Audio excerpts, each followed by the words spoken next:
I may have. I guess I didn't because the music. All right, let's call this to order. Everybody's had 60 seconds to review the agenda, since the agenda really is just a review, a final review of the waterways rules and regulations, shellfish rules and regulations, hopefully for the final time, and then we can move on to the normal waterways businesses. Can I get a motion to accept the agenda? Second? All in favor? Aye. All opposed? Thank you very much, pass unanimously. Thanks, Leanne. Has everybody had an opportunity to read the minutes? Is anybody in the committee missing a copy of the minutes? Okay, any changes, comments to the minutes? Okay? Oh, the minutes? You usually do have a copy, Mike. I mean, a comment, that's why I was just asking. Only where it says Maritime Center, it should be full time right now on page 2. It should. Like that, docks, you said in place. Yeah, it's the bold print. I'll just get it, bro. Okay? Yeah. Besides that? Well, no. Actually, Mike, can we discuss that? We did? No, can we discuss it? Are you talking about the review compliance with orders for the Maritime Center, Frank Snow? Nope, I'm saying that Steve said replace an area at the Maritime Center dock where it broke. Like you replaced it. Oh, further up, further up. Cole Park was in it. Oh, Cole Park. Yeah. That's all we do. Okay, besides that, any other comments? Any motion to accept the September 4th minutes? Second. All in favor?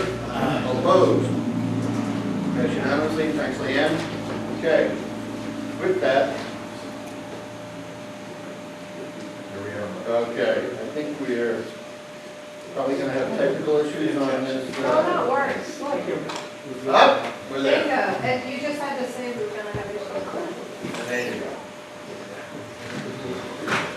So Craig's going to bring out the copy of the PDF with the comments back from our last meeting. The goal here is to, before I do that, thanks everybody for coming, appreciate it very much. We have at least one representative from Cohasset. Jack, thank you very much for attending. Anyone else who's here as well, we appreciate your attendance very much. So with that, we're going to move right along to a discussion of this document. Our goal here is to keep this relatively short, sweet to the point, and just focus on the areas that there were some differences between the committee, the two committees actually. At which point we then can vote as the waterways to accept a resolution of the areas that we had in question, or to vote not to accept it, make notations, and then forward this up to the board. Does everybody agree with that direction of the board tonight? We are. I would say that you might want to vote on certain parts of the city, right, to select Right. and get a feel for what we may be in full agreement on. Yeah, maybe I wasn't clear, that's exactly what I'm saying. Yeah. So from section 1.2, if there is 1.2, there is not 1.2. Right. If we have objections with it, we can identify it, we'll vote on it. Yep. If it passes, great, we move to the next. If it doesn't pass, Yep. we table it as Fine. something we're not agree with. Yep. Great. Okay. Before we get started, were you there at a meeting last week? I have to recognize you. Are you from the Shellfish Committee or the Waterways Committee? Oh. We elected a chairman and a vice chair last week. Congratulations. Yes. Susan's going to be the Who chairman. didn't attend the meeting got elected? So Susan, you're the chairwoman of the, chairperson of the Shellfish Committee. Congratulations. Thank you. The vice chair is Yeah, Yeah. Jeff. Congratulations. Thank you. just to get everyone. And we, the Waterways, really appreciate all the efforts of everybody on the committee. I know that you folks have done a lot, reviewing 29 other towns or 28 other towns, rules and regulations, and put a lot of effort into this. And so hopefully this will become the framework for some really good things for not only Scituate, but our surrounding neighbors. Okay? Yeah, and I got Dave Sikorsky on the phone. Dave, can you hear us? Okay, good. Fantastic. Okay then. All right. Dave, do you have a copy of the current rules and regulations? Great. All right.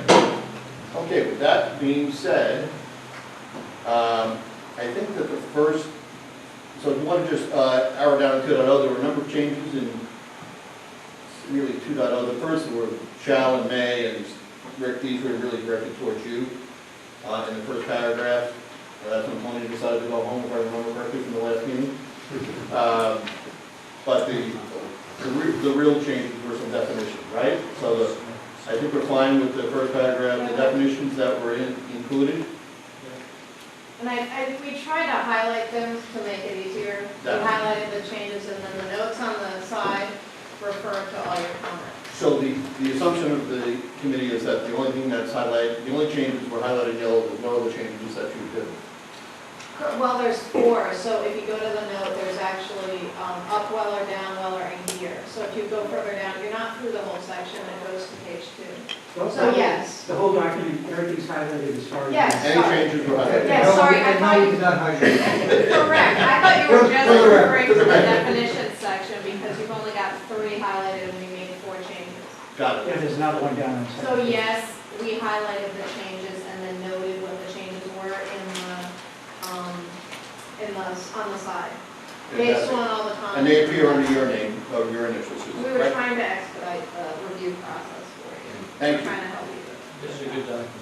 Thank you very much.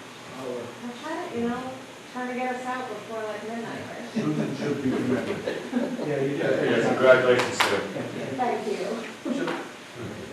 So everyone in the committee is fine with the definitions, I assume. The only one that, hold on 1 second. So, Right. Yeah, I Dave? just wanted, that's the last one. I'll go back to. Dave had a question on gear. So, and I don't want to get technical, but, we're using the gear as a measure for how much they're we are, investing. yes, Okay, So, yes.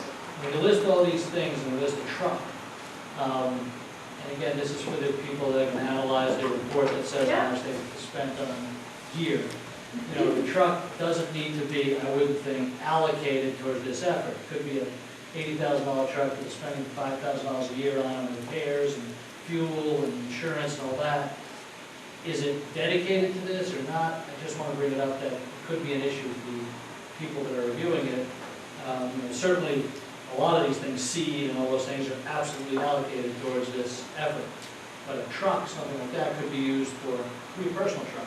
It could be a truck that you're using for the lobster business and Couldn't you allocate a fraction of that truck? I think it's They could. however you claim it on your taxes, I Yeah. think, would be. well, it could be a DBA, I think they could do a lot of things. But Even as a DBA, you have to do it fractionally or wholly, Similar to like normal office side. It is. Taxes, if you have a vehicle, you claim the percentage.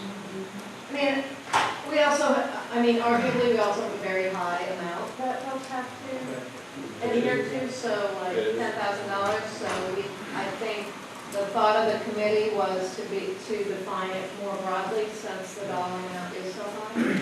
But I would note, we decided not to approve it, so. Okay. that is- So are we fine with gear? We unanimously.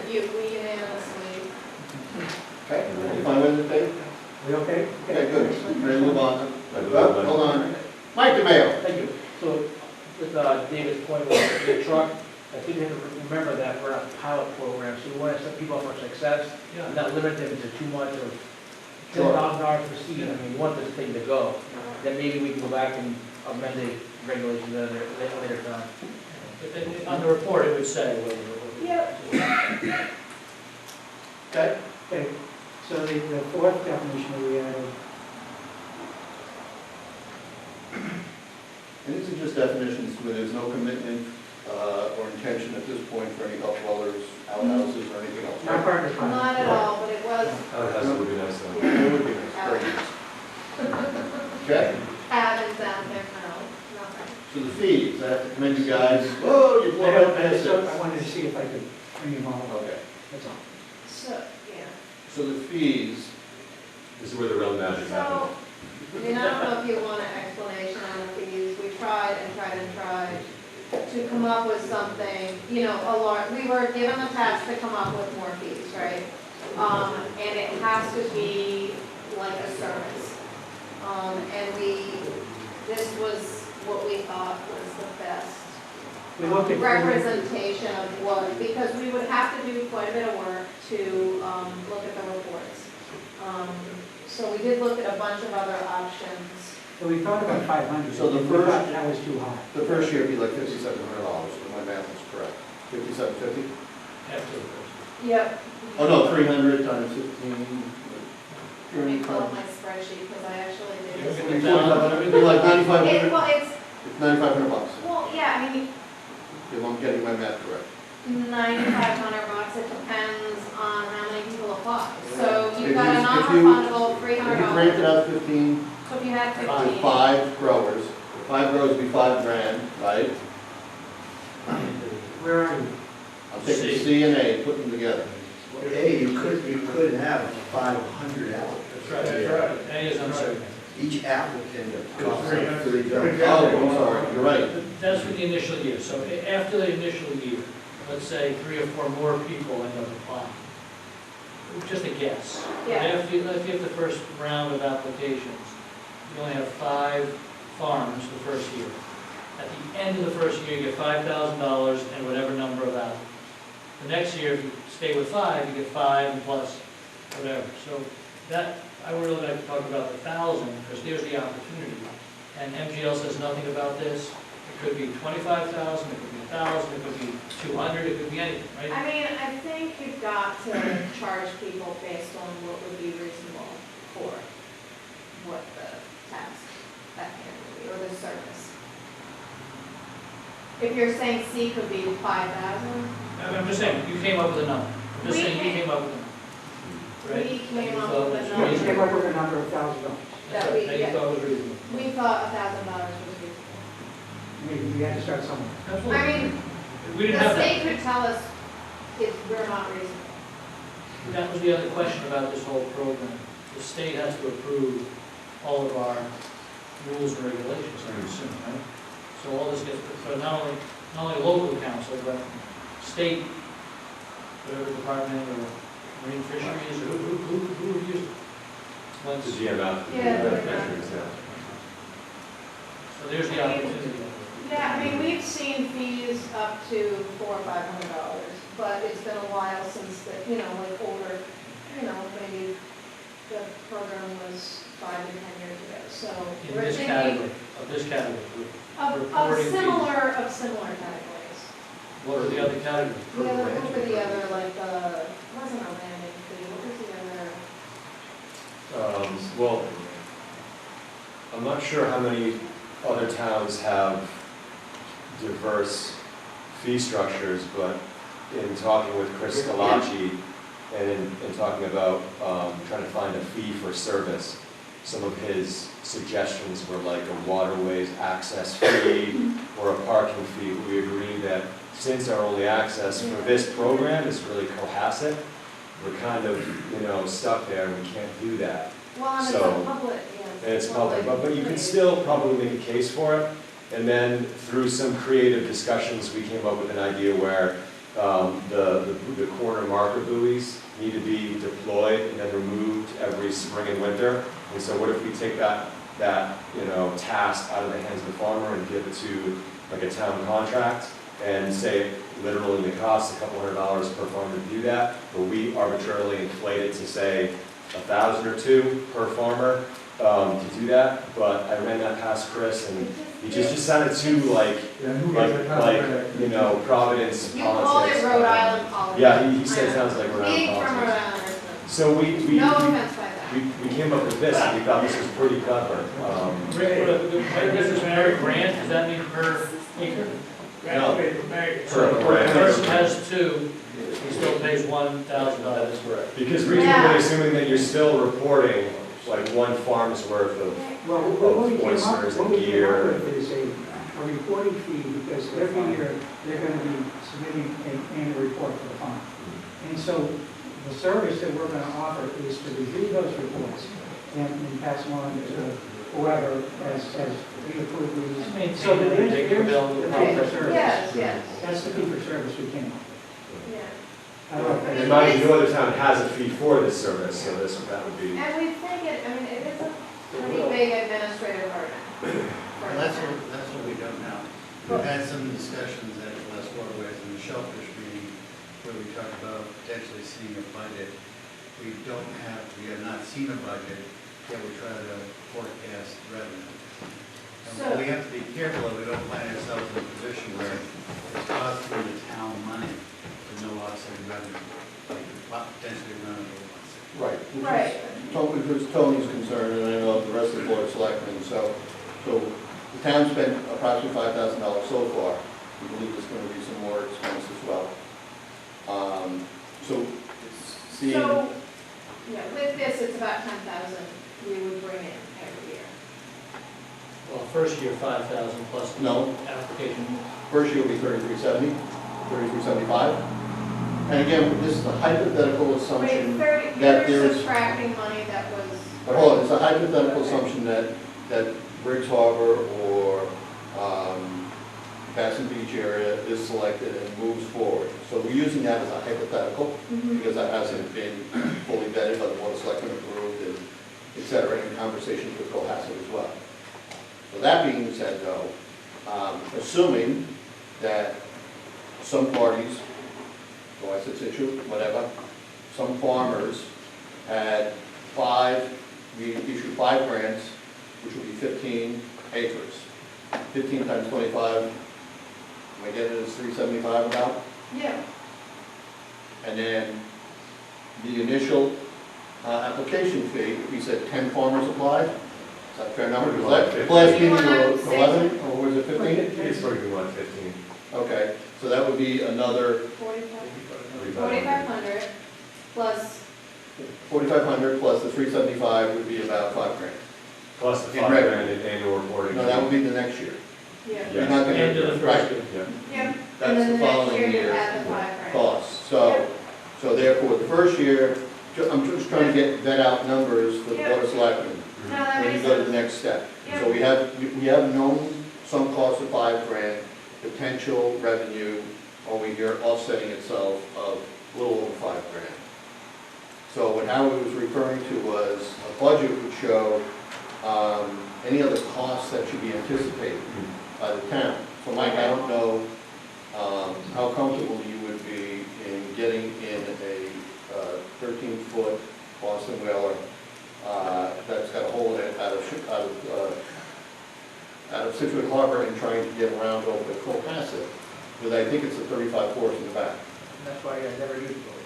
Every day? I mean, do we have to, what is the shellfish constable's role in managing these farms? Is it every day you gotta be there, every We week? think every day, you can check binoculars, I mean, you're gonna talk to the guys, you're gonna know the routine of when they're coming, when they're going, all they have is a tide cycle too. And the weekends and things like that, they're probably not gonna work the weekends, because it's too busy out there, so. If they're working, you don't need to be there. I'm just all naive about knowing They what have the the job, job is that the they have town the job has to even to admin. manage this process. But the part you guys haven't talked about is the shellfish budget, like 8650, 8,000 for the constable, Correct? and the rest is like for supplies. So we gotta deduct that from the 5,000 each year too. And that Right. doesn't go very far. And we should anticipate, well, this is done, Briggs Why would Harbor, we- South River, the Why North would we River. deduct the shellfish constable's salary? Pardon me? Why would we deduct the entire shellfish constable's salary? When Maybe that's it's- maybe it's for, not, I did, so I haven't put it in there, Okay. my brain's not in there. Certainly, if this is successful, aquaculture in Scituate, we migrate to the rivers, the harbor. We need to then migrate to a full-time constable as well as, obviously, a boat. right, we agree, that'd be like year 3, yeah. Right. So, again, coming back to Howard's projections, it was 135 year or whatever it was, Okay. right? I It know. would help I think it would help the board Yep, select. yep, we have, I mean, we started a budget, yeah, and it'll be based on whatever we. The budget's going to be mainly oversight, correct? I mean, I'm guessing.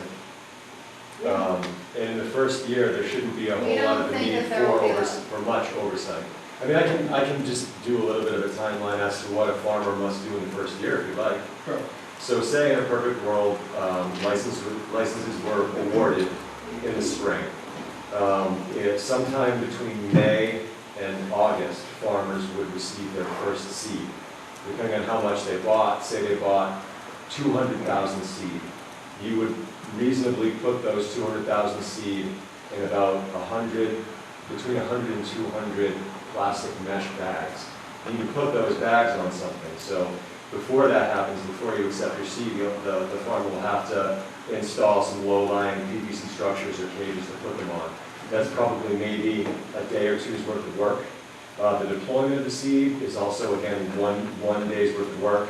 And then once you've put that seed out there, aside from checking on it once in a while and maybe moving it around a little bit so that they all get proper flow and they can feed, it's going to be about 2 or 3 months before they have to be touched again. So say you deploy your seed in July, it won't be until probably the end of September before you have to be touched again. When I say touched, you have to cut all the bags and even do it out there, split them in half. So your 100 to 200 bags will go from 200 to 400 bags. And then they'll probably stay in that. And so you pull them off for the winter, and they go back out like that in the spring. And again, they're not going to get touched for another couple months because they won't even start growing really until, we probably put them out mid-March, and they won't even start growing until May.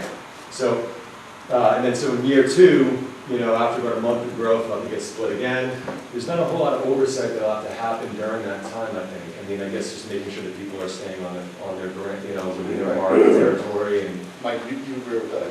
Yeah. Great. I mean, The first 18 months is the goal. Yeah, end of the year will be the accepting, making sure the paperwork is mailed out, the annual reports, and then receiving them and going over the rank. administrative, et cetera. Yeah. Dr. Murray? I think we could just leave this as proposed, because they've done a very good faith effort in coming up with a value that seems reasonable in terms of their comps. We don't know what the state's going to say. These rules and regulations can get revised. And even above and beyond, it's a pilot project, but they can get revised. And so if someone just started, if one of these companies are so very successful that it's requiring even more oversight, and we can change these numbers provided the state would allow us to, and I would assume the state would hold us accountable for an accurate justification as to why we would want to increase these fees. And at that point, we could do what Howard is suggesting is, okay, look, we'll do these annual reports, we know how much they're doing, that's what Mike has to do, and we can review those back. I do think, Howard, your point is good about budget and basing on the budget, but we can't predict that right now, and they have good experience from others, so I think we could go through with your suggestion, but at this point, in the interest of moving this forward, I think us to discuss whether it should be 1,000 or 1,500 or 500, particularly since this has to get reviewed by the state to begin with, I'm comfortable with this. I would agree with what he's saying, because it is a pilot program. Hope that's long. That's long. Yeah, but I just think that for the purposes of this part of the program, So go to the next page. No. well, I don't disagree. How are you, good? I usually don't disagree with you, Alan, so. No, I just want to be sure that Mr. Vignani was clear, and we could say, look, we've got the revenue side of this, what's the expense side? Oh, we don't know. Even if we had a target amount that we could stand behind, you may feel better about that than just saying, you're trying to set up an enterprise and potentially include work as a loss to the town, and that doesn't seem to make sense. Yeah, I think there's some confusion between what the 135 financial projections are. It's not what the farmers are projecting, it's what the costs No, I to understand. the town will be. Right. So, we know it's $5,000 in the first year. Are there any other costs coming the town's way that you folks would like the children to be subsidized? Can I interrupt for a No, I second? mean, we're gonna bear the cost. Along those lines, something the town is gonna need to figure out, It's administrative work, we're gonna end up doing that.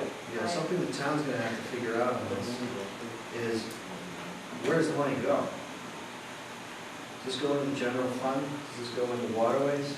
If there's gonna be some of this that's paid to, Mike's shop, if he needs increased oversight from this, So, and that's not this group's, worry, because they're just concerned appropriately as to the money So You Sean, know where it's coming from. Sean, what's the I'm interested in where it's going. If And Waterways is doing this, the waterway, that should go to the enterprise fund. But if the Waterways is not doing this, then it shouldn't. But we're gonna need clarification on that, and I would recommend that the Jimmy Nance's call, but Rick, why wouldn't we consider Shellfish Enterprise Fund? yes, we could. Right? I don't care. That money goes in to support itself as opposed to it going in, Yeah. right? what you do now might be different what you do in 3 years. Yeah. That's Right. At some point, it needs to be figured out. Correct. We can follow up with Yeah, the I think it's appropriate financial people. I think the whole point of this, of Howie's point, I don't know if we're words in your mouth, Howie, but we're voting on the rules and regulations today. And after tonight, we'll probably have the committee's votes any way we go.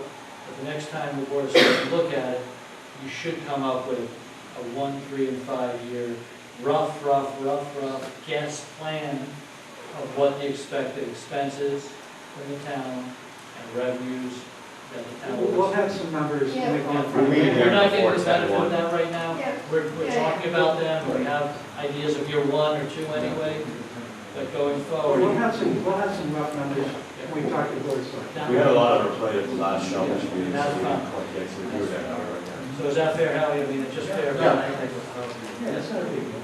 And to plan for success, I firmly believe the Board of Selectmen are gonna ask this question. They have it. What's it gonna cost us and how is it being subsidized? Sure. Right? Yes, we'll have an answer. Great. All we are is an advisory committee as well.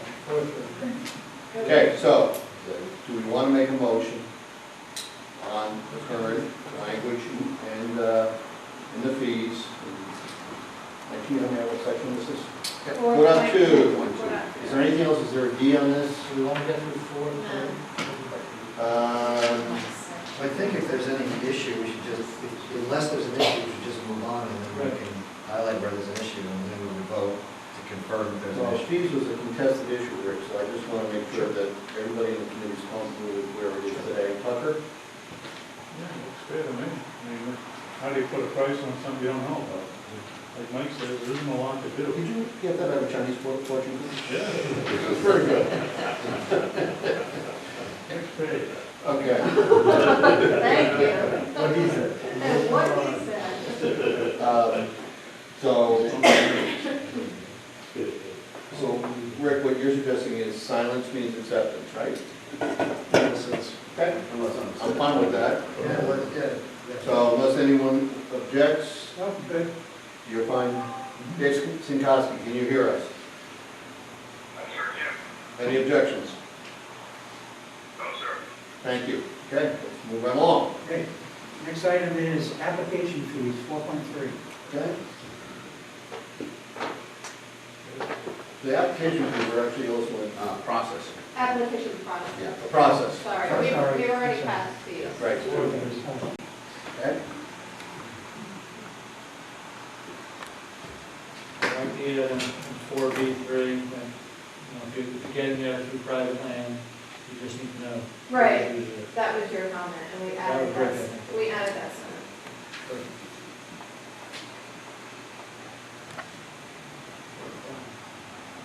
Good with 4-3. I'm good with 4-3. Everybody else? No discussion? Okay? Next area was 4-5B, right?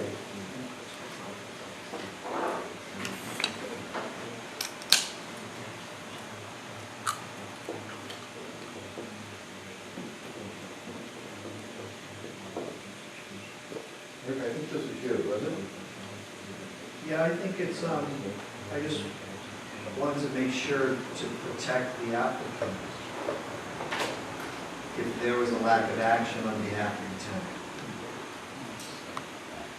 Right. It wouldn't be the first time town committee sat on something, and so therefore then if no action was taken, it was just sitting there in perpetuity. Yeah. And so, I just was doing this to protect the applicants from. I think it's worded the way that it is, because the way it was written before, it said that if there was no action Yeah. after a certain number of days, then It was accepted. Then it was not accepted. Right, what's good here for the applicant, I think, is it says shall, right? It says licenses shall be, you know, one of those options, right? Yeah. It's not may, it's not will, it's Yeah. not should, it has to be. So if in the far future a town committee was just sitting on it, the town would be at risk of violating its own rules and regs because of that word shall. That's my opinion, so I think this is fine. Let me ask the timing of this, first year, let's say January 1st, all the applications are due. They all come in January 1st, we have 60 days to act on those set of applications. The following year, let's say one farmer says, this is not for me, I'm out of here. We can continue the pilot program with 5, but one becomes available. Is there a date that we're targeting, an annual granting of grants, if you would? Or is it, okay, one became available in March, guys' applications are due by June, and then we have 60 days to I think fill you that. have to do that. I would think so, yeah.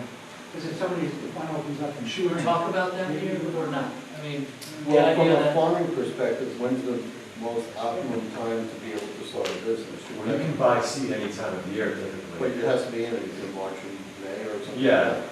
So, Yeah, I mean, for a new farmer to have enough time, but Brian, you want to that's, back off that date? but that's, it's a little irrelevant, it's a matter of, there's a vacancy. The guy went out of business. So if you have to wait around the year, if that happens, if that vacancy happens right after your application period is ended, that person has to wait 10 months for it to come around If we again. have a dedicated application. Exactly, that's where I find it to be a little bit difficult. So we would accept applications. So this is very general and very Yeah, open. it's and very no days general, and- but generally towns try to control it, right? So that they don't get applications all the time. Even say a place that has plenty of acres open and not enough people applying. They try to control it into doing like batches of applications, so accept So it we once. would or twice a announce, year. even though. You announce, what you do is you announce, and you give them like maybe 30 days to apply, and you accept all the applications and then grant them. Yeah, that It's need a- to, or it's- that doesn't need to be in here. It doesn't need to be in there, but it's a way for the town to control the cost of it too, because it's an administrative burden to get them randomly, right? So even though if I've submitted one randomly, or let's say, we're not even announcing we're accepting it, but we get one, it doesn't mean we accept it. No, So it's general enough, it right? has to be open. Yeah, I think it's general. And that's the Okay, problem, what is it like? that's the problem with the park is, you're seeing a plot comes available in January, but if we had a pre-certified list, that we talked about in numerous meetings of 10, 15 people, the town should be able to go to the next person and line, hey, a plot came available, if you want to go. No new applications are being. You're already in that pool, or it gets back to even further, no wait, do we have a wait? Right. So, Well, I know you're talking. but, and it But goes we- another step further, if the 5 first applicants are picked from the lottery, and the guy sitting number 6 and number 7's in line, it should go to number 6, hey, the plot's here available, are you ready to go? Nah, I'm gonna hold. Same with the mooring, okay, go to number 7, sir, are you ready? Nope, number 8 says, yes, I'm ready, okay. But are we Here you talking go. about that in this list? We're not. We talked about it It's in It's another it's section. further but- down, but it wouldn't be, it's different during the pilot, right? You know, But that's the thing. because you're just filling that out, yeah. It gets into a little bit of wordsmithing a little bit, but, I mean, the rule's right, it can't be perfect, but it's not federal law, so. But it goes back to setting people up for success to see if it even does work.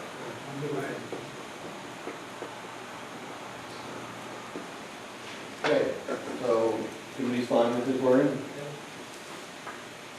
Okay, continue on. They were okay, we don't need to vote for that. Yep. On 4.5, we're good?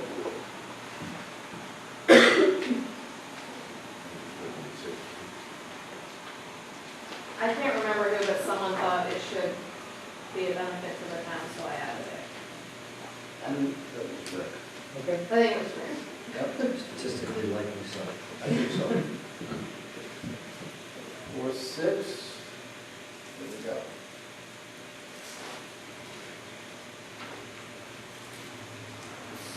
So there was a discussion of a narrow exclusion for domiciled residents. And the Shellfish Advisory Committee discussed it and thought it was a good idea, but thought it would be a phase 2 after the pilot. So this would be the issue of someone who grew up in Scituate, This is an Commercial. issue. commercial. I mean, yeah, not regardless of how many years you've lived in Scituate, it would be somebody who had a commercial, fishing boat and license and paid said taxes on a boat to in the harbor. Right. They could live in, yeah. Hopefully close enough to get to the boat, but, you know, they could live Up in and down. Cohasset or Up Norwell. and I down. thought it was too complicated for the pilot. But For now, the committee is recommending to table it, but after, revisit in the future. yep, That's fine. it's part of the list of after the pilot, if it hasn't been successful, we think it warrants, a narrow exclusion on residency. It would be a pretty narrow exclusion. Okay. It wouldn't be anybody that owned anything in Scituate. It would be related to the boat. And the commercial, not a, like, 20% council, a commercial, license in, and have their boat in Scituate. Fantastic. Sean, you okay with that? Okay. I'd like to ask them to agree there, just so the reviewers have an opportunity to see, is it the general manager or the guy that has two plots already, or? Yeah, and this isn't really gonna come up in the pilot, but it would be further on, right, because I mean, it would be once you're Down the road. established down the road and you've got more people involved. I suggest a minor grammar change there to say grant holders in Scituate with whom the applicant does business. Oh, my God, okay. The objective text, right? So are you voting down that section over a grammar problem? You can put it down. Manner. I just saved the town some money, so the town council Oh, will my have to spend God. time. Yes, thank you. Don't Maybe tell my she's mother. the professional duty guy. Move on. She's a We grammar. can lower it to page 10, there's no change. Wow. Okay. Streaming through this. So go to the next, I item here. think we're all the way up to 7, 8, 7D, is that it? No, I got 5-4. I got a question on 5-4. 5-4? Moratorium.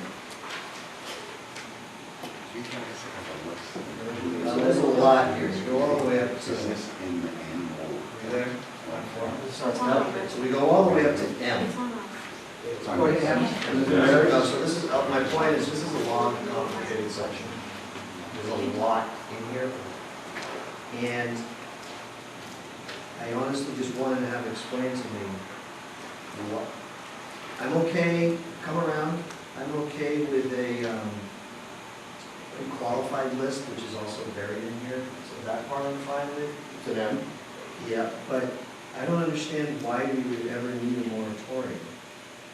Because the licensing authority can grant licenses or not. And my very first change in here in this whole document, was actually kind of important, we changed it to may. It doesn't require the Board of Selectmen to grant licenses. So if the Board of Selectmen are not required to grant licenses, that means they don't have to grant the license. Therefore, I don't see why we need to get into any wording at all about a moratorium at all. Should we take this section out? So I would suggest just whacking the whole moratorium idea. Unless, I mean, teach me guys, right? Just whacking the whole moratorium idea and just adding a section about the pre-qualified list, which will come into play later in the context of a potential transit. What you're saying is, So I don't see why.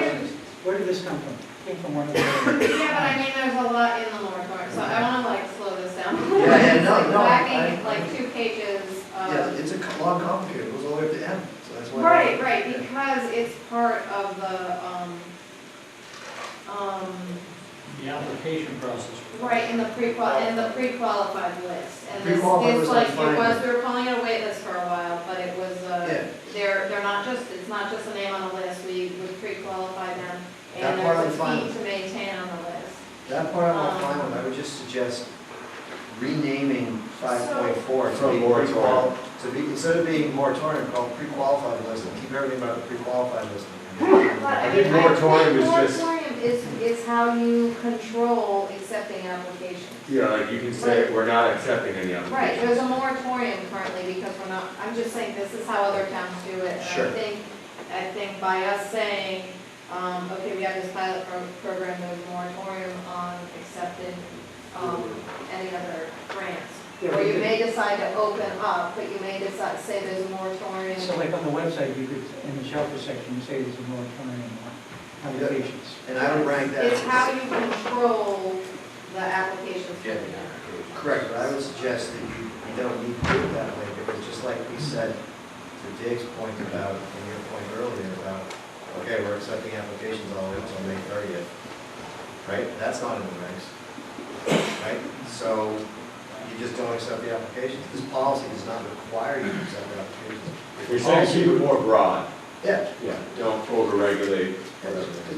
I'm totally fine with the pre-qualified list, but just rename this pre-qualified list, get rid of, you know, A few A letters. through D. Get rid of A through D, essentially. Is there any harm in leaving it I just to? Because what if you get think people that are it sending makes in sense. It makes applications complete sense. for $300, right? You're sending in money with an application. This is what I wanted to learn, but I just don't have to accept them and turn them back in. Sorry, we're not accepting I guess applications. you could, so all, but my understanding is all the saying with the moratorium is, say, we're not accepting applications right now, right? So don't send us applications. Sure, you don't need that in the policy. But during a moratorium, we will allow transfers. According to Jay. Yes. Well, if we discuss transfers, sure. And renewal. If transfers and renewals pass, which will probably will, Well, I don't see why that, I don't see why that is affected by having a moratorium. Brian, Mr. DeMayo. Sure. I think Rick's point is right on, both sides are technically correct, but if you don't have a moratorium, then you're stopping people from applying, and the town's losing $300. Yeah, but if they apply, we gotta respond in 60 days or they get a grant. No. Yeah. No, I don't agree. 60 days where they can get No. extended. Yeah. Right. At their approval, they can extend it. But it also gets dragged to the wait list part, so there's a morning. Like each year, I just paid $10 if I paid you in the morning wait list. If you're not, I know I'm not making a morning till 18 or a little longer, but it's still a revenue generator, but I think the moratorium thing gives the town some foothold up. Yeah. Say, hey, look, nothing's going on where there's no other licenses. Other towns do it, no different, with the Heritage been a moratorium for like 10 years now. Fundraising I issue. mean, I agree we change the will to May, and so that means we don't have to, but I think the moratorium is very clear to people that we have the authority to not accept licenses, or not accept grants, and I think it's really important. to Not have accept this applications. In here, not accept applications for. We should rename this. I agree with Rick that it's a little bit convoluted in this big document. We're talking about a lot of things. That the whole idea of a waiting list is under the auspices of moratorium. Right, but I still think it's important to have a moratorium, to be completely clear. But don't you have a pre-qualified list anyways? Say there's not a moratorium, but there's no vacancies, but people are still applying, because they want to be there just in case someone croaks and wants to. No, you don't. So don't they want to be on the pre-qualified list even in the absence of a moratorium? Yeah, but you want to be able So here, the way this is here, this, because the pre-qualified list is only in the context of this moratorium, is there also a separate pre-qualified list just in general, or is it the same pre-qualified list? or Well, it'll be a pre-qualified list that's frozen until the grant opens up. Yeah. So maybe this would be easier if there were two sections here instead of one. 5.4 was just the, like A through D essentially. And then there was a separate section, the next one, which was called out the pre-qualified list. Right, that would be E through I, and then go back to J. Yeah, with Okay. some wording. J and K are moratorium, and then J and K go back to L the and M, moratorium. L and M. Just separate the subjects. It's because like a it's all- run-on paragraph, that's it's all- what you're having a hard time with. Yeah, it's But it's convoluted. none of the content, it's just making another header at, Well, you gotta move some of the E. stuff, because J and K deal with the moratorium, and E, F, G, H, I, and M, and L, and N are all about the pre-qual list. I mean, you just go. I think that, to be honest, And pre-qualified. I think that's to your advantage, because otherwise, you only Okay. have a pre-qual list for the moratorium, you don't have a pre-qual list for just general things. Now, If a ton of people out there wanna do this, if it's only linked to the moratorium, you're not on. Now, if we make a major change to this section, are we gonna be able to vote on it tonight? No. Yes, we can vote. we're not making a major change, we're adding a, Reorganize. like, we're changing the. Well, it's a reorg, it's adding a heading and It's restructuring, it's reorg. not It's changing adding the a heading content. restructuring, but We're it's not fine. changing any of the actual We language. can make a motion to allow them to rework this section into Would you two please do sections, that right now, but David? not change the. Make a motion. Yeah, I would move that section 5.4 be divided into two sections.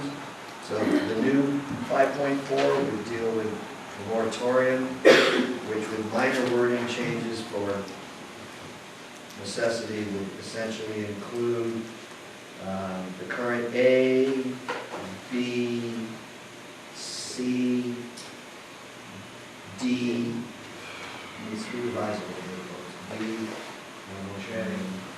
J, and K, That's all moratorium? and it's all moratorium.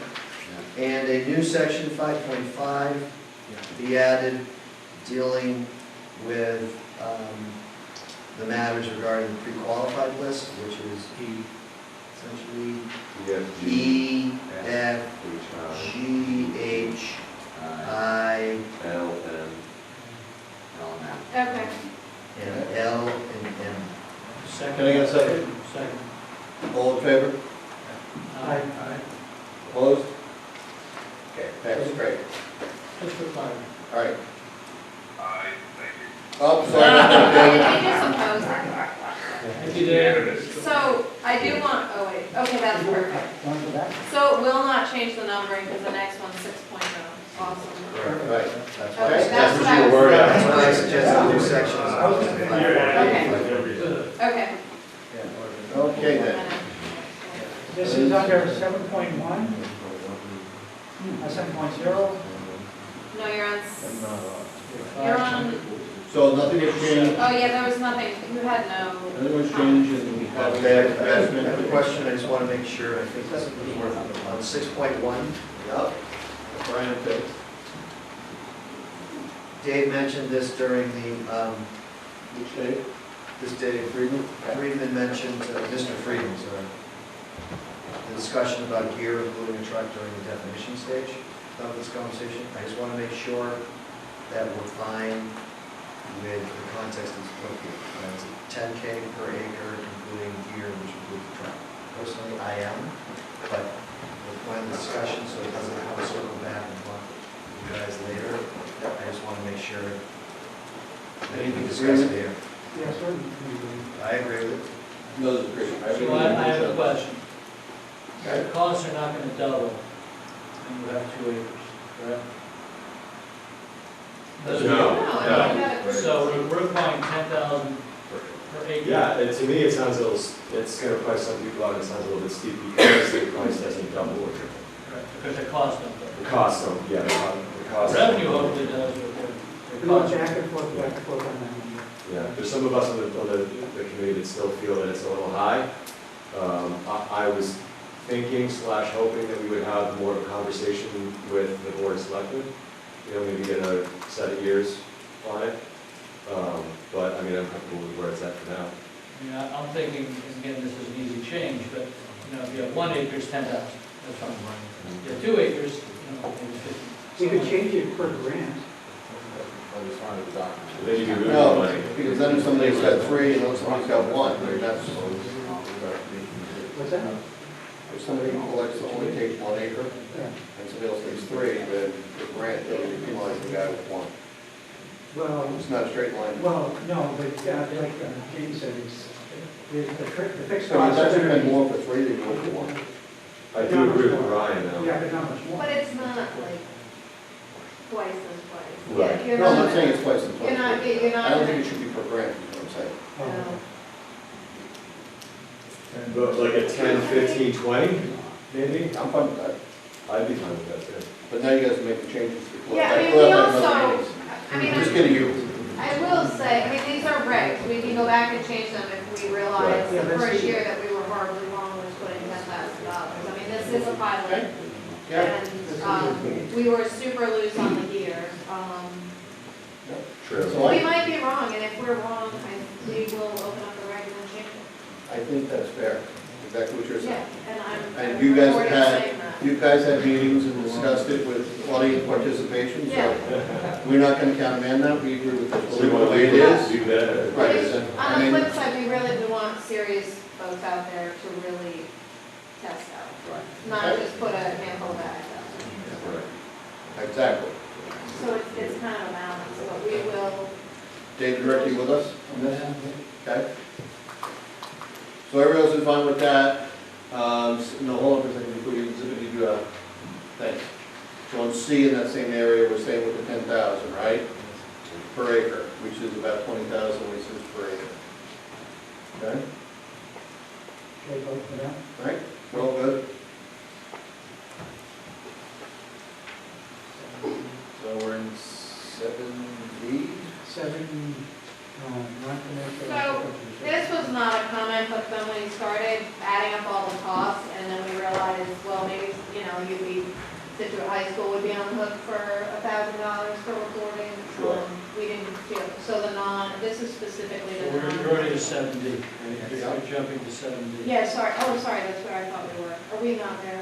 We're at 7D. Sorry, this wasn't a comment, but once we started putting all the numbers in, I think we that's, thought the non-commercial folks should not be charged, or should have the ability to request an extension. I think But it's a you can fantastic exempt them idea. from a state fee. I think it's a good idea. Any comments from the board? I think it's a great idea. Absolutely. Okay. Okay, hold on.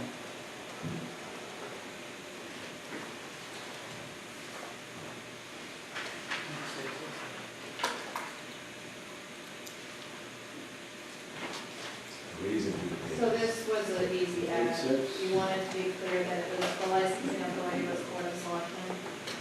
So we added a friends. So 8.6A, right? I'm really messed up with this whole sentence.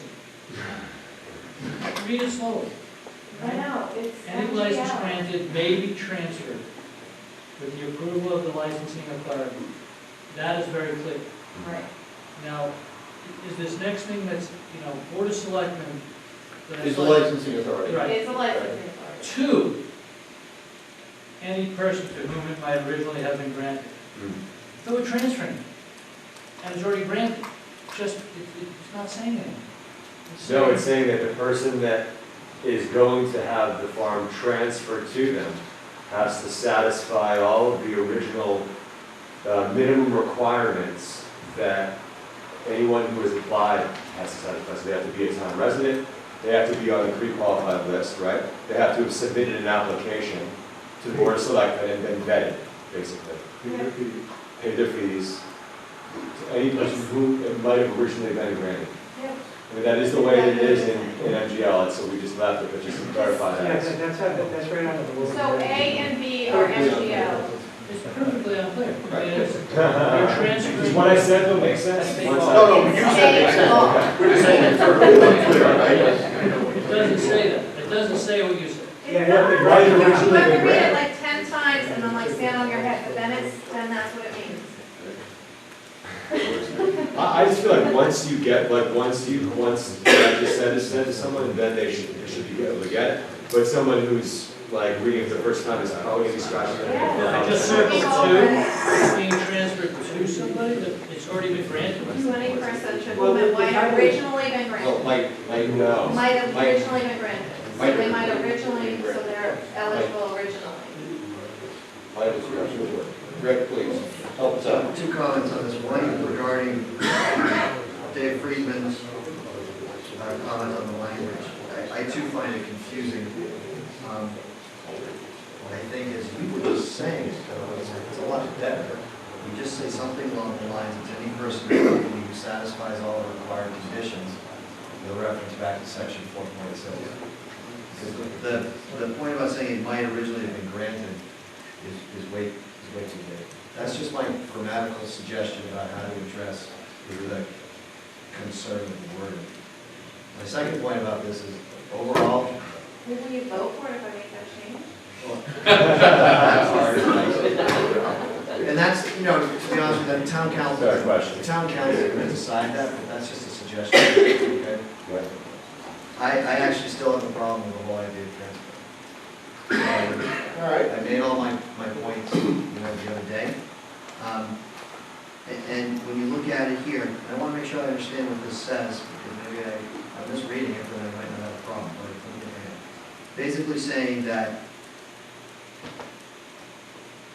the current owner of the grant says, I want to get out, and I want to transfer it to Dave. Dave's on the list, because he satisfied all the conditions of 4.6 and is on the list and all that stuff. I want to transfer it to Dave. Dave says, yes, I want to buy it. There's no money, right, so it's just a transfer? Yeah. Okay. Is transfer defined as not having any money past hands? In our, right, again, by Mass State law, licenses are not saleable, they cannot be bought, so. Okay. You can buy All that. right, so- You can buy the business, Right. But that if may you- include the license. But if Yeah. you sell it, So, all right, so, but there's an agreement, and leaving aside all the money stuff, because that could tell you real fast, and complicated real fast.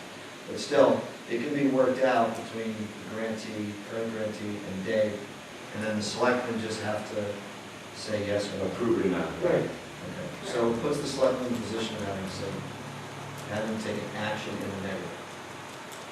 And I would much rather have it just be that the person wants to get out, they're out. And the next person on the pre-qual list, the selectmen could decide whether it's that person or not. It's just my feeling. I So don't that like would be, the that idea. by definition, that would not be allowed. I guess so. Yeah. Yeah, right. Because, yeah, I think you're correct. So it bothers me that the current grantee who wants to get out, and I understand the arguments about, the points made about, they've been doing it for a long time and all this sort of stuff. I get it. But thinking it over the last couple of weeks, I'm not moving on that. Have you felt, did we discuss I'm not sure if we ever discussed, I know. To me, it goes kind of back to the whole mooring analogy, the stakes are much higher. And, people get their moorings in a particular place, and their grandfather had that mooring in that place. I know, that's the boring, and it's hard to compare the two. Can I jump in? Yeah, I that's think just my point. We've gone over this many times. Yeah. We disagree, and Absolutely. this is the one point that we have to spell out, we'll spell out our position. The waterways was out there, and we put it in front of the board. Well, it might be the same, I might get a vote, I actually have no idea, so. Yeah, so You and the waterways might be the same, I don't know how votes are going to go on waterways. Well, you haven't voted yet, so Yeah. to be I don't know where it's determined. gonna go. Okay. Okay? I just don't like having the current grantee involved in any part of the selection of the new one. Yeah, we all know that. My thoughts on. Your one opinion on the board, and the board should be able to take it from there. Well, he has to remind me, Can we hang tight, just You give know it what I'm time? saying, though, we're very clear on that. Well, that's I right. think the general public, but you're not, for transferability. So let's move on.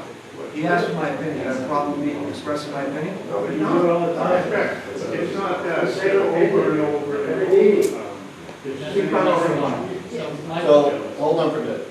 I'm asking the waterway members for their opinions, and I would appreciate it if we could not have the bypass go back and forth. I'll take it back. So, Rick, thank you for your opinion. And more importantly, thank you for the last meeting, keeping it so civil as well. It was a discussion. It was not an argument. It was a discussion between you and the members of the Shellfish side in the last meeting, right? It was a very cordial discussion. So let's keep it in that plan. I mean, I tend to agree, I have a problem with the transferability.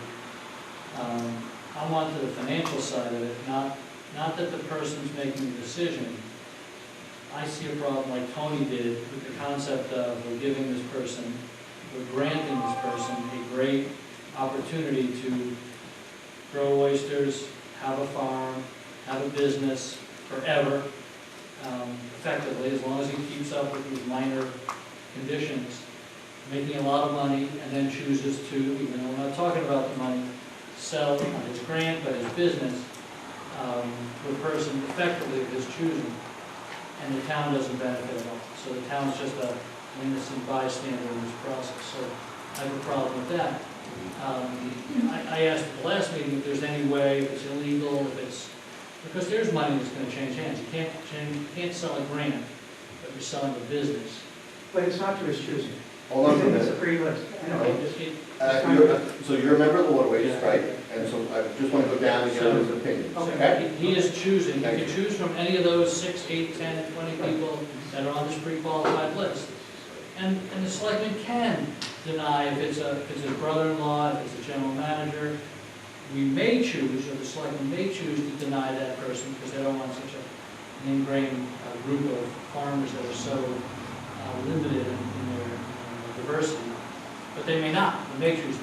But so, I wonder if there's a way legally that the town can benefit financially from this transfer. You can sell it for 100,000, 100 million, a million, whatever it is, if there's a way that the town, even if it's $500,000. This is all the town can somehow. Well, if there's a sale of the business. So you don't believe in letting everybody else speak first? I'm sorry. Just hang I tight. thought it was. No. You're lucky you get the last word. Right. Just think about that. Michael? No, I'm serious. I'm sorry. So I'm glad I had a couple weeks to think about it, because I've gone back and forth in this thing, looked at all sides of it, but when it really comes down to it, if you could have a plot that you're really paying a minimal amount to the town, and you're using that land to kind of grow and earn a living, I just find that, when you're done with that, it should be turned back to the town so they can select someone else from the list and move it forward, instead of having that continually kind of go into a group or to the same people that are within it. It's a tough, there's a lot of different ways to look at this, but I'm really in favor of really going back to the town so that they can pick from the next available applicant or applicants and choose who's next. Okay, thank you. So, like Michael, I've gone back and forth on this. And what swayed me was something that Jamie brought up, that he had somebody with him for 30 years. Shouldn't he have the opportunity to offer to somebody who's going to be successful, as opposed to random generate a number, you pick somebody, hand them a business and, or a valuable resource and fails. And so for me, this is going to be a game time decision. I've gone from adamantly against to right in the middle, right now. So, Howie? My attitude, I think, Mike, is similar to yours. It's public land to start with. If Farmer A decides he's going to terminate his relationship, and I think you ought to go back so that all the public has a chance on the pre-qualified list. So everybody has a fair chance to bid on it. It's not something you can't deliver to somebody. Okay. Tucker? Yeah, I think it's, it's like a mooring, it's the town's property, and if you want to sell your tackle or gear, that's there. Just the next guy, that's yours to sell, or they can take it off there. You've done that before, so it's nothing you're gonna be able to control right here. It's up to the selectmen to, make the decision, and I think it's, All right. you, Jason Kosky, Yes, Mr. Chairman.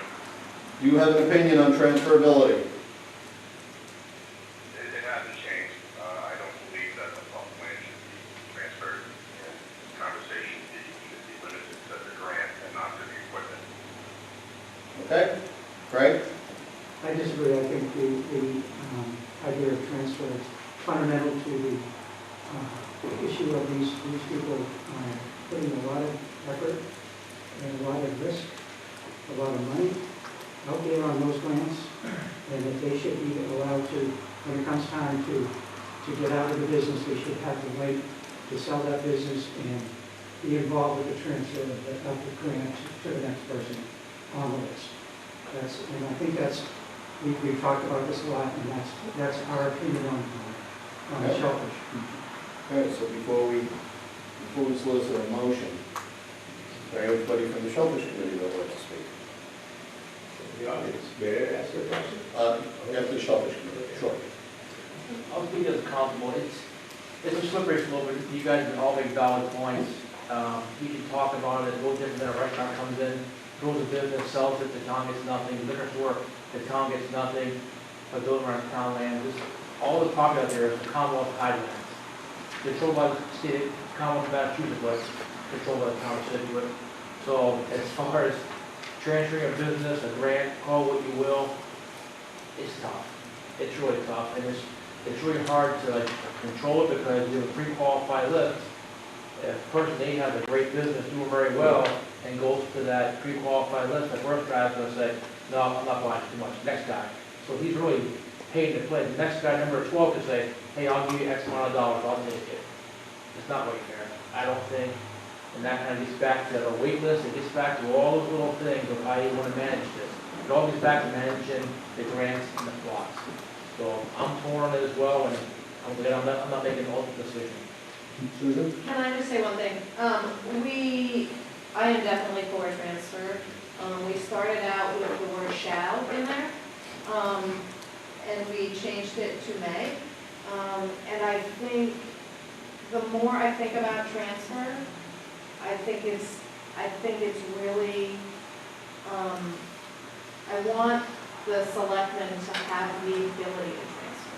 And by taking it out, you've completely eliminated their ability to make a transfer happen, no matter how sad the case is. You're gonna get some issue that you really want to transfer to somebody. You really want whether it's somebody that works for somebody, whether it's somebody that's father's been in the business forever and they want to hand it down. So I think it's really important, long-term, to have the option to transfer. So just to interject, inheritability is still in there as a different subject matter, so the father being able to pass it down, that would be inheritability, right? So it's in there for a year. It's It's in there for a year, and it's for the balance of the or the term. balance of the term. So I think once you And get then- rid of transferability, you put inheritability arguably at risk. Okay.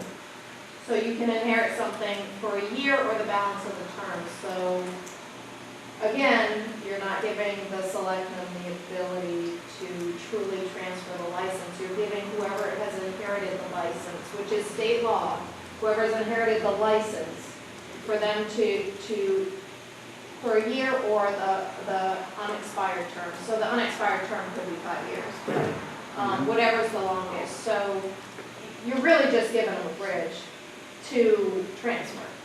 And if you take out transfer, I just think down the road, there's gonna be a time where the Board of Selectmen wishes they were able to transfer a license. Brian, some kind of clarification question. Something. And the state allows it. Okay. And the state allows it. Jeff, you in or?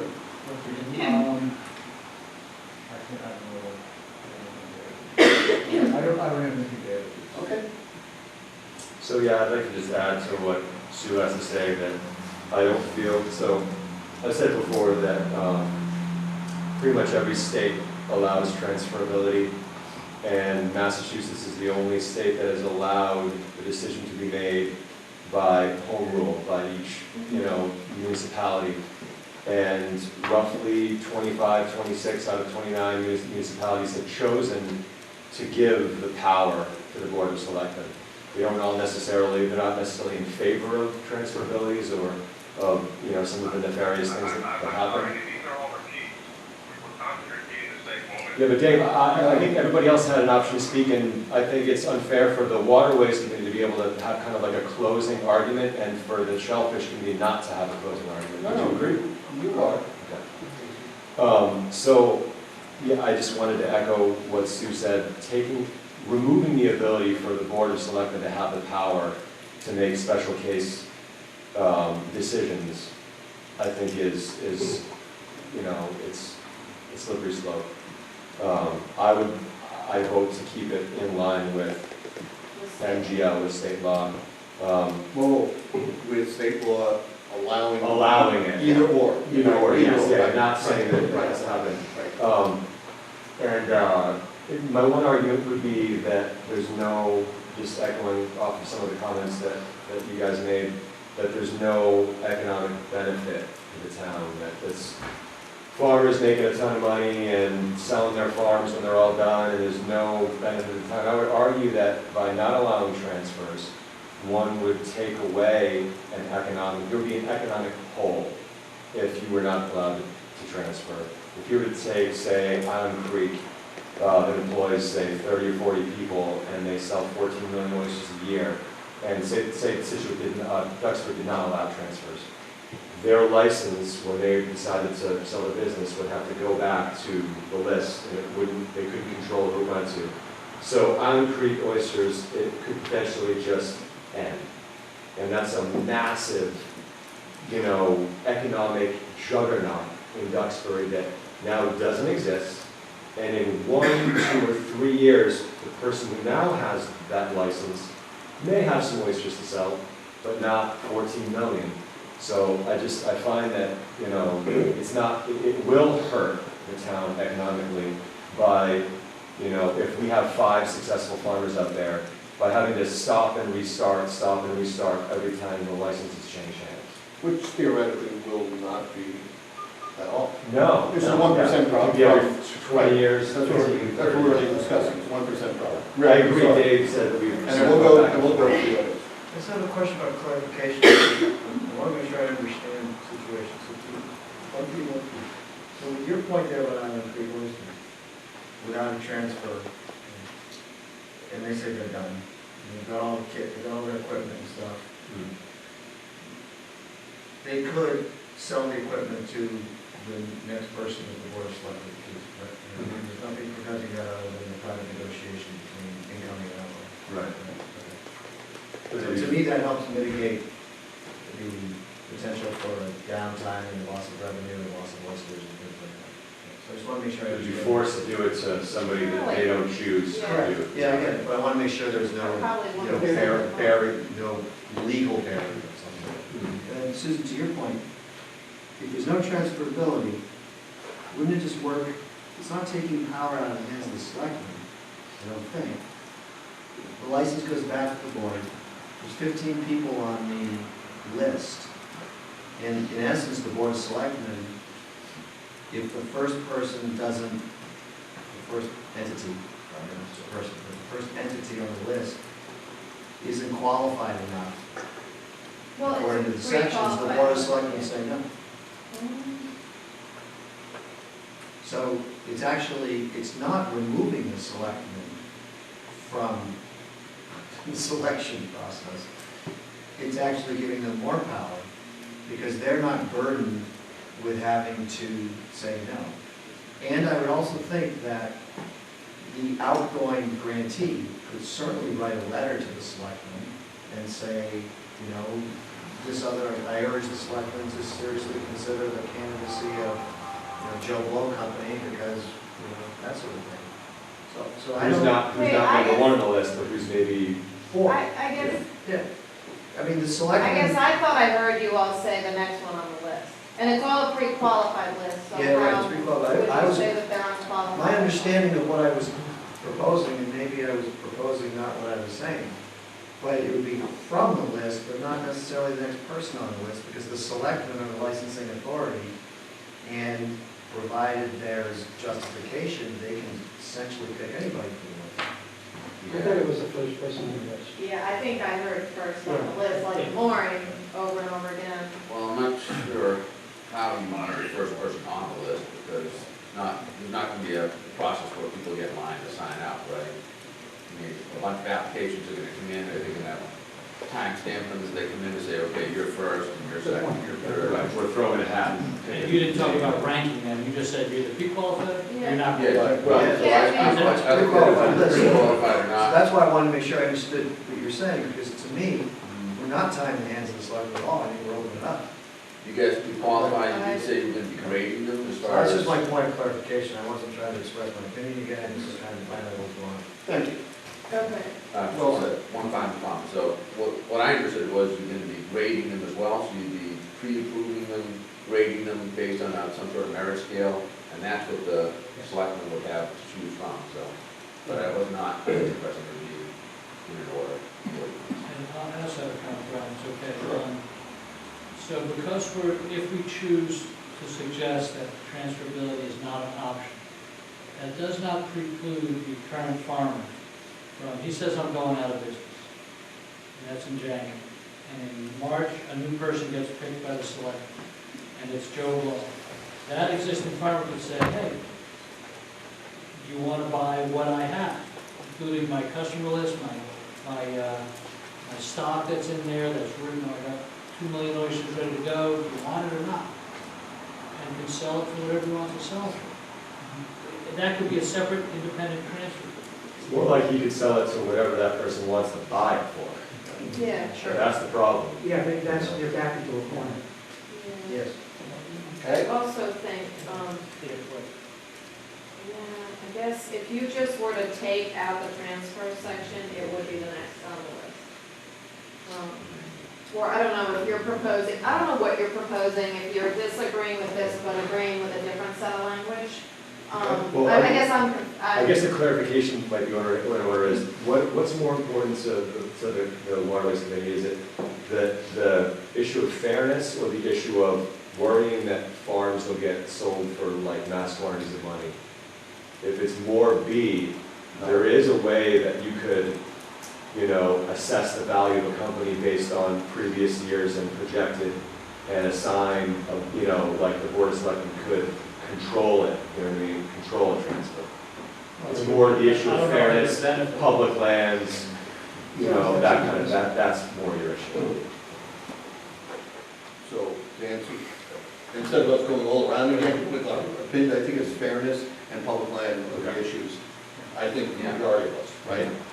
So, I'd like to get some audience participation.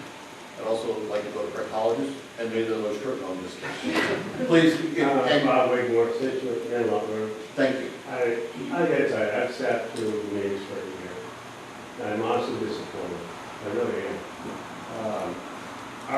Our whole thought process is to put Scituate on the map with oysters. We're talking about spending tens of thousands of dollars marketing Scituate, and putting the name and the brand out there. Our business plan is done. I wish I could show it to you now, because if you read it, I think it would resolve a lot of these issues. We want to establish the town. We want to make it a destination. I've done this before in different marketing, and we want to do this. Not so much like Island Creek. We could never be as big as Island Creek. But it's like, and why would we do all of this and then not be able to turn around and sell it to somebody else, not to like make a lot of money, but at least to get our investment back. And like Jamie said, somebody knows we're behind the 8 ball, and they just want to give us 5 cents on the dollar for something that we built for the town. And I hear about moorings, and I hear about lobster fishing. They don't bring the town. We want to like establish something unique and different. And the guy on the planning board, the last meeting I was at, I forget his name, but he really spoke highly of the economic development of the town. He's our liaison, Ben Oh, Gorst, there he sitting is, behind Red you. Bornstein. I really was impressed with what he said. But anyways, it's more than just transferring a license or a permit. It's about, are you really committed to doing this? And is your heart in it?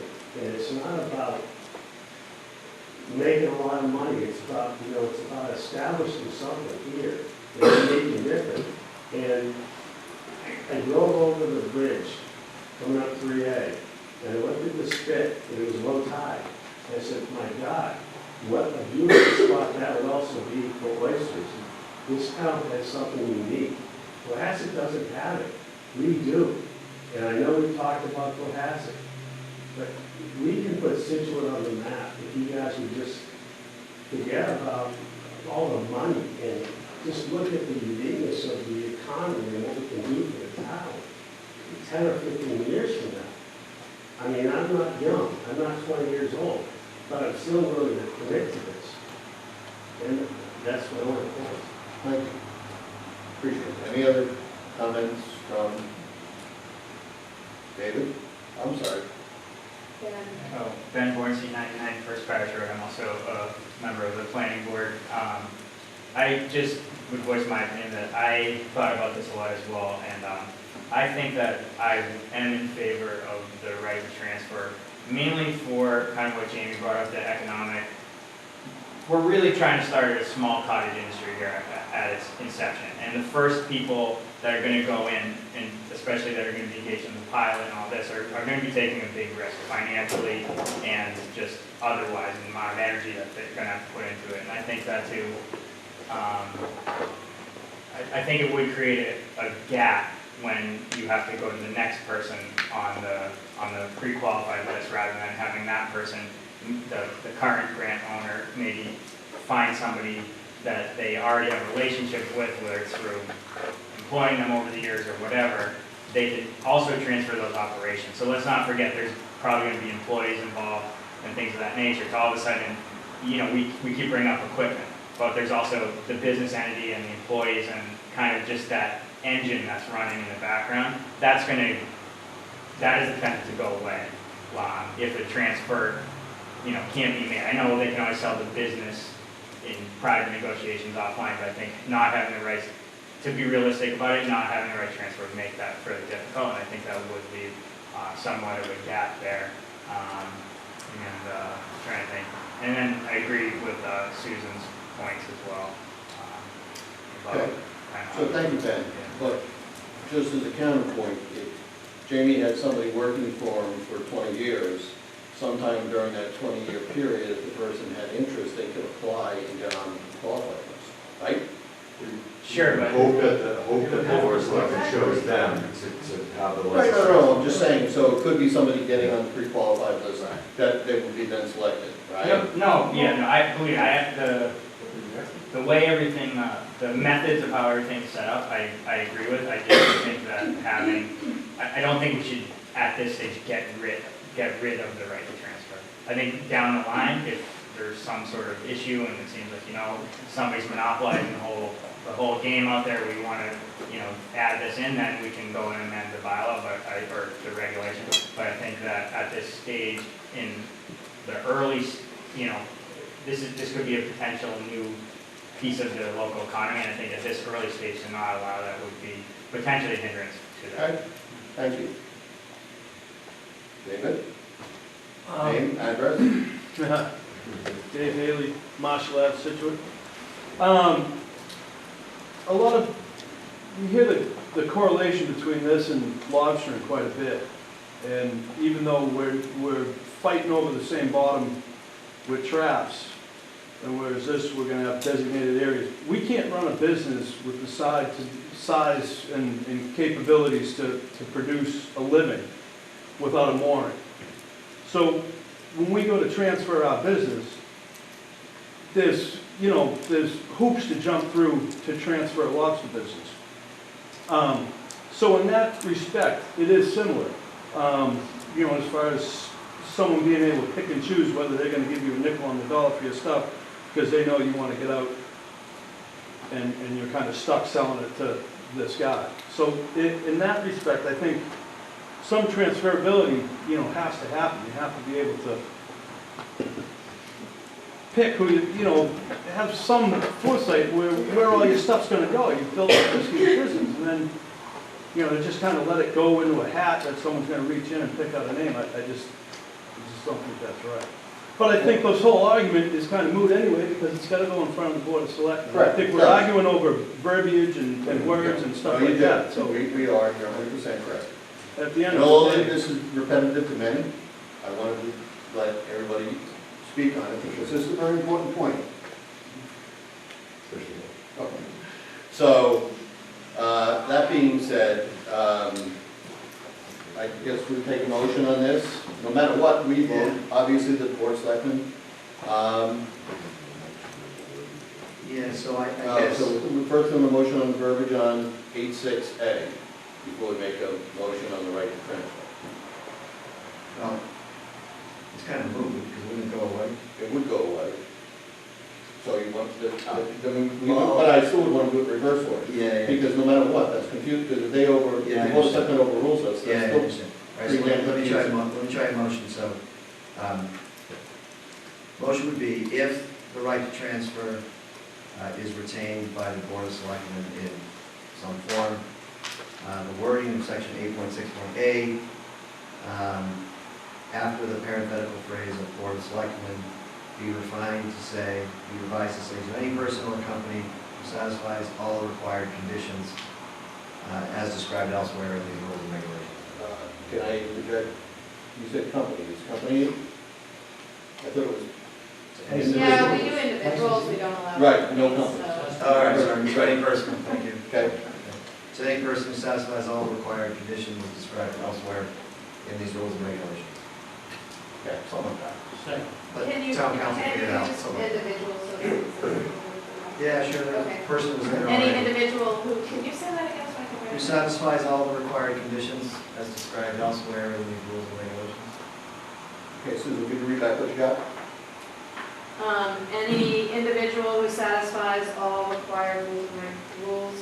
All the And required, conditions. all the required conditions as described elsewhere in this document and in these rules and regulations. Okay? So, can I get a motion? I'm still a little confused. What, you're confused? Okay, so this is on it. Yes. Right. And is it, we need to first part of that, any Yeah. has to see a grant? Yeah, I said just revising after the words Board of Selectmen to Okay, good. so I didn't read it all again. Sure. So I didn't read it all again. So they're revising. Just take after the word to, any, Just put what you said, to any individual who satisfies all the required conditions as described elsewhere in these rules and regulations. So before we vote on this, are you, is the Shellfish Committee okay with that? I mean, it pretty much means, it means the same thing, only it just makes more sense. Right. Seems like a problem. It does make more sense. The only reason we have this language is it's MGL.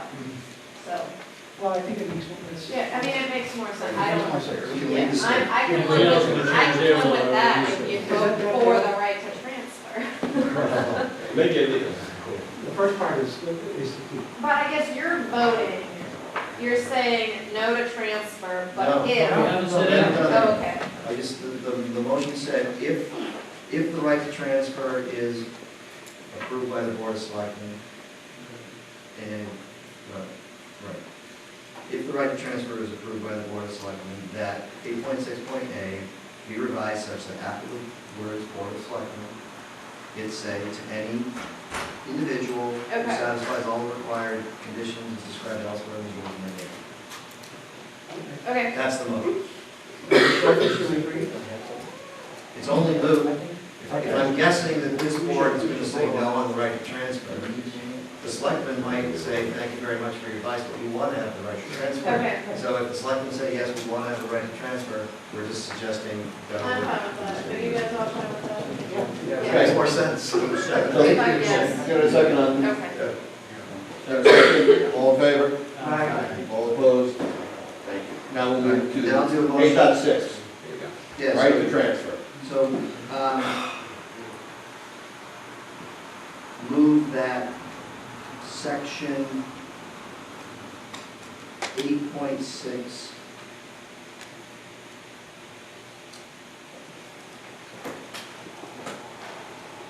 I don't know how to say this, but I mean, we could, it's just discussion and advice to guidance to the commission, or anybody who's got some ideas here, but, either say remove section 8.6, so the whole thing is totally silent about transfer.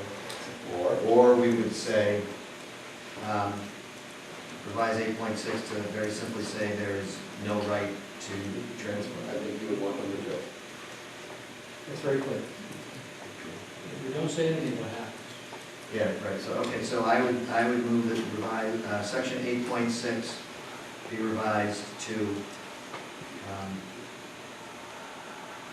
say there is no right to transfer. Second? Period. Recognizing if this passes us and this passes them, the town council is gonna come up with better wording anyway, but that's, Okay. Second? All in favor? Well, on the verbiage, Oh, this is on the verb. all opposed? Okay, unanimous. Now, on the right to transfer, up or down? Rick Murray? I made the motion, so I approve the motion to no right to transfer. No right to Is that what you're asking? Yes, I am. Okay. No. I'm actually looking to take a vote of the committee members. Yeah, so I approve the motion tonight to say no right to transfer. And I second, and I approve. No right to vote. No No right. right to vote? No right to transfer. Craig? I oppose. Tucker? You oppose the right to transfer, you oppose the motion? Yes. We need to No, I'd like to see a transfer, but with the selectmen's. So this verbiage. So this shows you two-year vote. I'm really confused. You've got two opposed, you've got three, no right to transfer. No. So if there's, so Tucker, and everybody, I think, if there's no right to transfer here, then by definition, someone wants to get out, they just get out, and the only eligible people are on the list, and the selectmen figure that out. So if the motion carries, which is to say there's no right to transfer, then the process would be the person walks away or sells or whatever, and then the selectmen pick. Correct, so 2 in favor of removing the right to transfer effectively, 1 against removing the right to transfer, leaving transfer in, correct? This motion should have no right to transfer. I oppose that. I oppose that, right?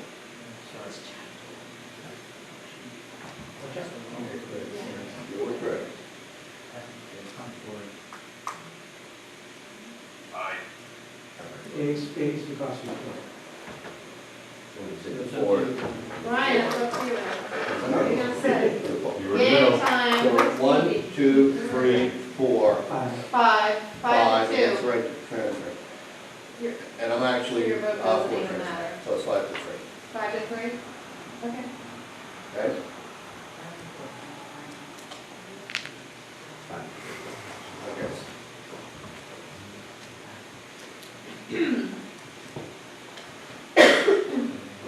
Okay?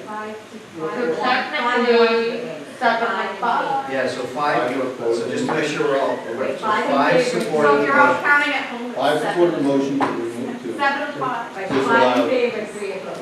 Correct. And And that's the motion was Five to to have no right to transfer. Yeah, no. Yeah. I think that's actually a good vote because it shows the, I think it reflects the conversation. So Who made the motion and who seconded? I made it. Rick and Dave Freeman, second.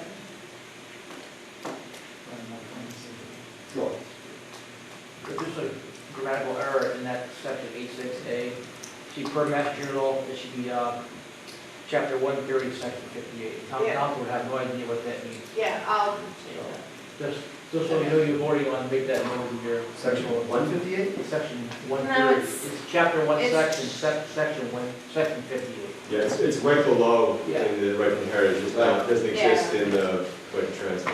Mike knows it's. Yeah. he just looked it up. Come on. But I know where to find it. He's our constable. I know.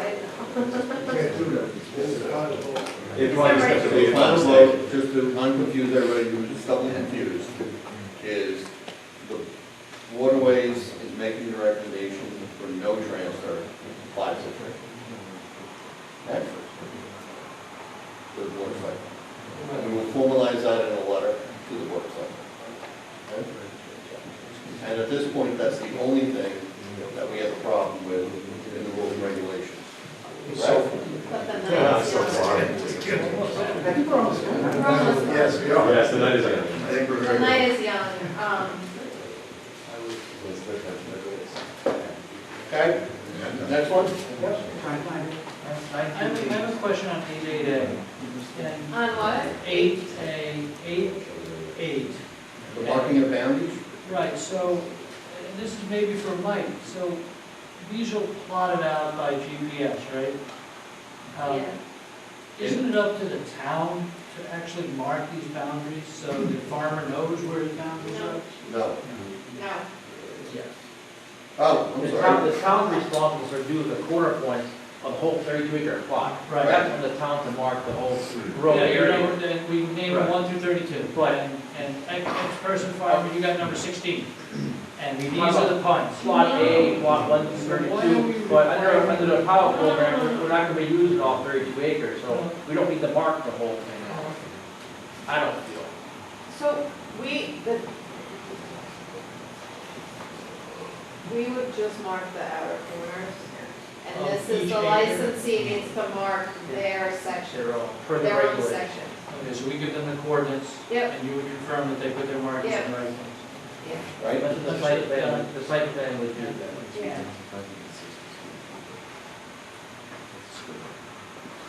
What are the next highlighted here? Thank you. It's 9.2B.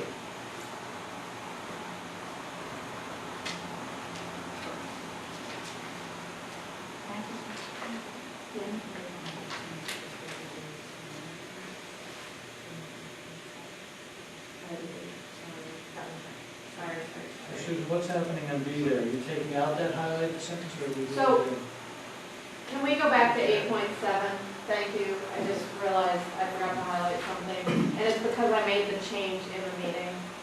8.7 C was changed to 90. It was 60 and you asked it to be 90. I forgot to highlight the 90. Okay. Next.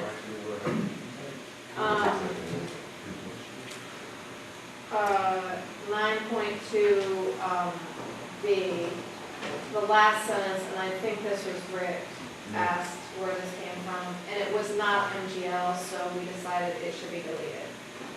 So even though that sentence is highlighted here, it's really not there. It's highlighted, and then the note says Shellfish Advisory Committee is deleting this sentence. So is that? So we will delete it, yes. This is an episode of, some crime drama or whatever. That's it? Insurance? And then the last one is the insurance requirement. There was a discussion over bond or insurance, and we went back and decided to recommend insurance. How can you not have insurance? Well, Well, this is actually a new requirement. Many towns, when they started, never had insurance. For 16 years, the town of Venice didn't have any, actually, they had farms for 15 years before, so for 30 years, no insurance, and just last year they required it. Yes, so As of it's, July of 2018. it's a new requirement towns are putting on folks to prove they have insurance every year with their yearly. That include pollution insurance? I don't think it's, it's like if someone gets hurt on your, in your property, or Or if you, someone gets sick, like, eating an if someone oyster. gets sick on an oyster. Yeah, they can't sue Scituate. Yeah, Yeah. and we also included that town of Scituate needed to be, yeah, named. Okay. Good job. Wasn't too so hard, yep. Comments, questions from the audience? There's got to be something. Just feels, I hope oysters grow faster than this. Bill Graham, Tilden Ave. thank you. I asked at the last meeting what accommodations were being made for the marine traffic through that area for boating, for water skiing, for kayaking, and paddleboard. Sure. The town has encouraged kayaking in that area. They've set up a trail that goes through that area, and how is that going to function with the cages in there? So Bill, as you see, this is rules and recommendations for Scituate aquaculture.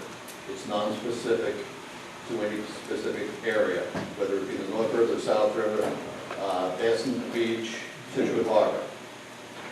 The next stage of this will be that the Shellfish Committee will then start the whole process of identifying areas. The approved area right now is indeed Basin Beach.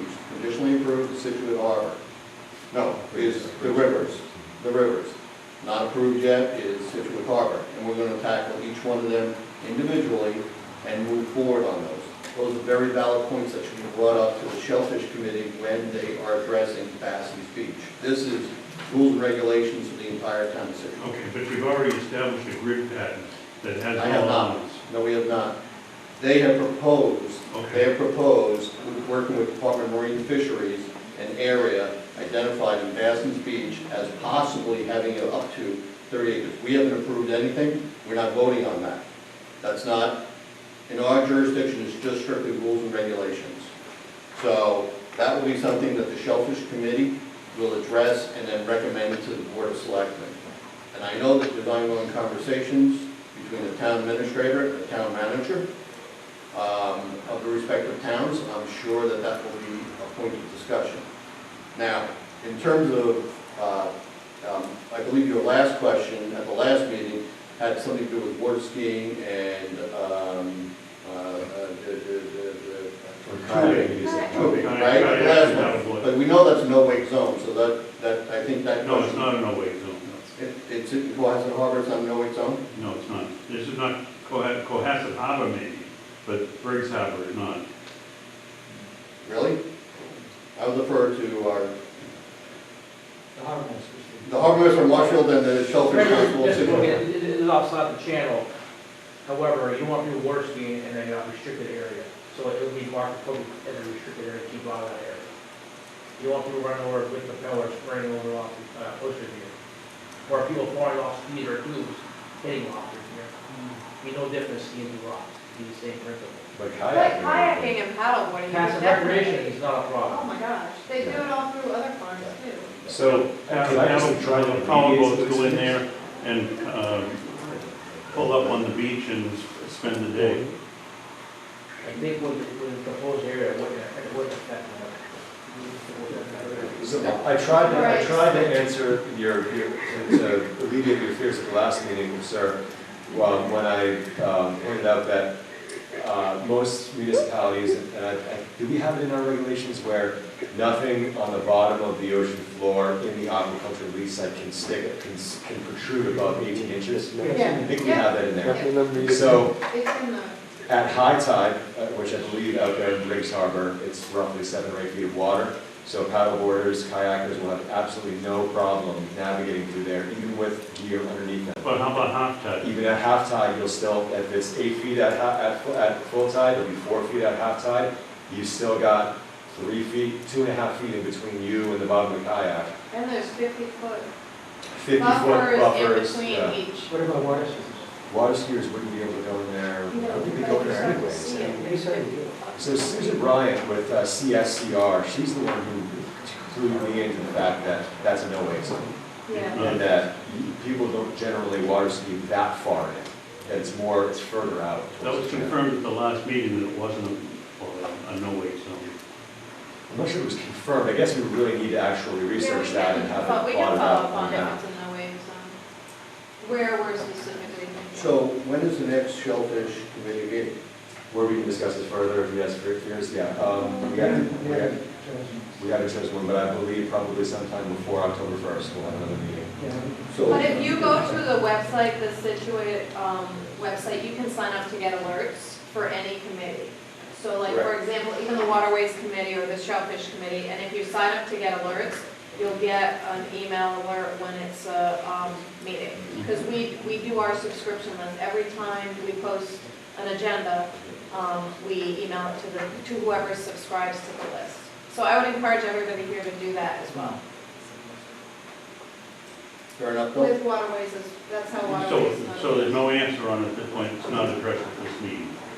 It's not intended to be addressed at this meeting, because this meeting, again, is strictly about the rules and regulations that cover all the waters of Scituate. Okay?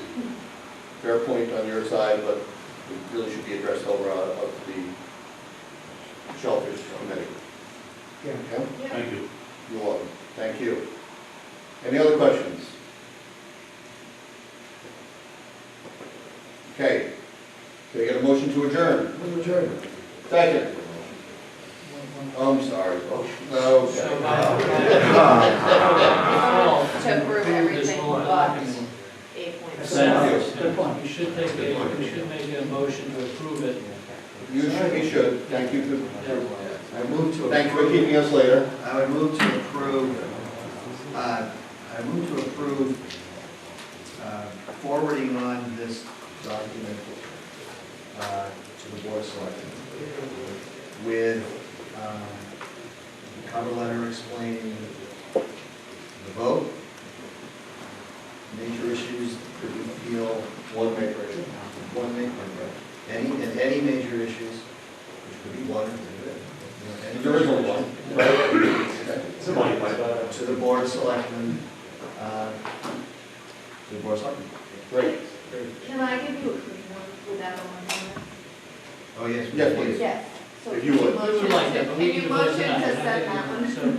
Oh, yeah, well. I second Rick's motion. Right. Yeah, it's all Second. clean. In fact, you don't want them to see all the comments. Exactly. It's gotta be clean. It'll be completely clean. Gotta be clean. Yeah. Okay. Second. All in favor? Aye. All opposed? Dave? Okay. Dave? Dave?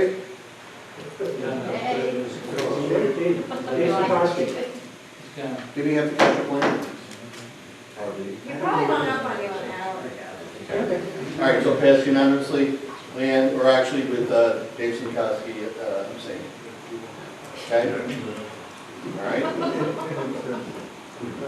Actually, he didn't abstain, he's not He present. didn't, he just Not wasn't. present, not present. He was He wasn't He had to leave the present. meeting. He was present for the discussion, he was not present for the vote, so it's not present. Yeah, just do that. Okay, so can I just add one text comment? I have not heard it yet, but probation period should be limited to 1 acre, not 3. All right, you don't have to read all those, he has a lot of text. Don't bother. Okay. Oh. So he wants to, too late, we've already I'll turned. move to adjourn. Yes. So can I get a motion to adjourn the meeting? Second. All in favor? Okay. All opposed? Motion to adjourn. Thank you very much, everybody. Thank you.